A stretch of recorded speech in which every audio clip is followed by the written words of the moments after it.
50,000 বছরের রাস্তা হবে, যার যার কবর থেকে হাসরের মাঠ। ফুলচেরাতে পুল হবে 30,000 বছরের রাস্তা।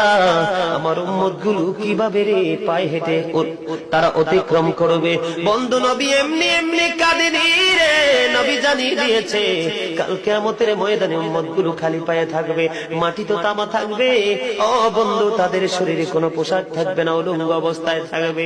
এবং মা আয়েশা প্রশ্ন করলো, গো প্রাণের নবী, জানতে মনে চায় নবী গো, এই যে আপনার উম্মত গুলো উলঙ্গ অবস্থায় খালি পায়ে সবাই থাকবে গো নবী, তারা কি নারী পুরুষ একসাথে? কয় হ্যাঁ, নারী পুরুষ একসাথে। তারা কি কেউ কারো দিকে নজর দিবে না? এবার আমার নবী বলেছে, আয়েশা রে, কেমন করে নজর দেবে রে আয়েশা?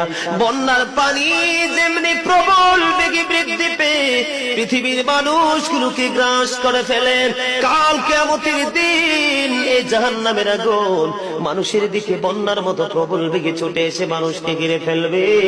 এত ভয়ঙ্কর হবে রে আয়েশা কেরা, এত ভয়ঙ্কর হবে আসরের দিন, এত ভয়ঙ্কর হবে সেই দিন। আর সেদিন এত বিপজ্জনক হবে, একটা পুরুষ আর একটা নারীর দিকে তাকাইবার মতো সুযোগ